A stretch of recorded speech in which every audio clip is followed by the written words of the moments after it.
decided to set this up because I started working for this amazing bookstore called the Book Grocer, which if you're lucky enough to live in Melbourne, Sydney or the Central Coast, you can visit one of their stores.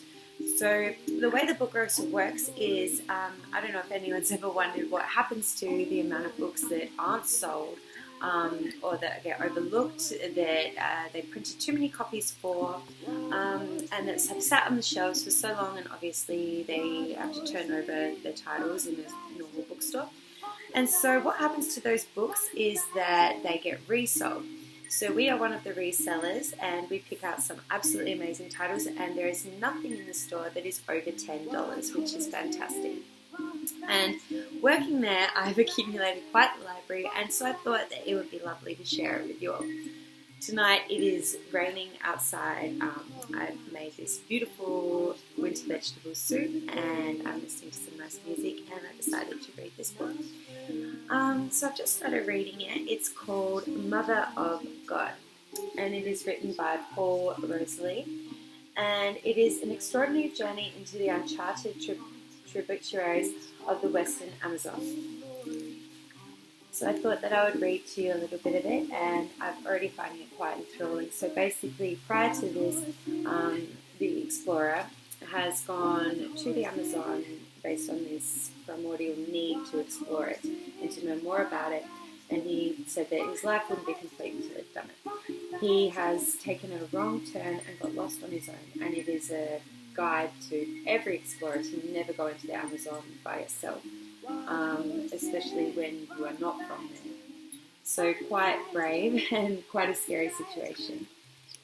So currently there is a storm, and it's nighttime, and he's travelling throughout the branches. Okay. I walked fast, machete in one hand and compass in the other, praying to glimpse a gap in the foliage that would signal the salvation of the open river. Earth, forest, and sky were all fiercely animated and moving in concert.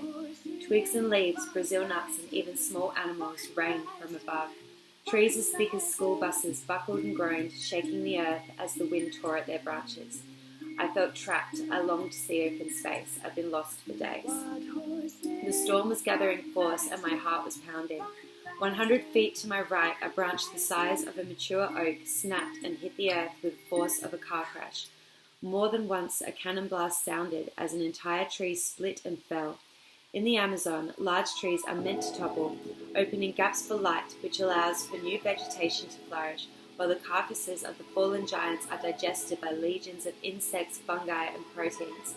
It is how the jungle works. It is a giant meat grinder. When you're in it, you're part of that system, part of the food chain. It's great so far, right? If the storm intensified, there was little chance I'd survive. The resulting carpet bombing of shed tree limbs. Some of the great explorers have claimed that snakes or piranhas or jaguars present the gravest threat in the Amazon, but these declarations betray inexperience. The trees themselves, in their dizzying innumerability, isolate and disorientate you. In a storm, prove the most deadly. Some of the true giants are so interlaced with vines and strangler tentacles that when they fall, their weight tears down almost an acre of the jungle. There is no way to escape. Please let me find the river, I whispered through clenched teeth as I hiked on.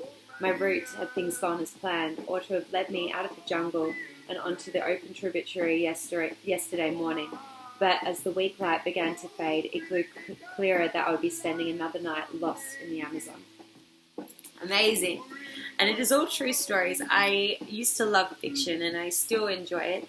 But I guess maybe maturity or something has changed, and I prefer something that is written like a fiction novel in the same style, but that teaches you things simultaneously and touches upon reality in some way, shape, or form. So travel novels and autobiographies are fantastic. This one has been reviewed by Jane Goodall, if you're familiar with her works with the apes in the wild. She's quite amazing. Look her up if you don't know who she is. Also Bear Grylls, and Bill McKibben, author of Oil and Honey, The Education of Unlikely Activists, and it's just amazing. So yes, I strongly recommend this one for only $10.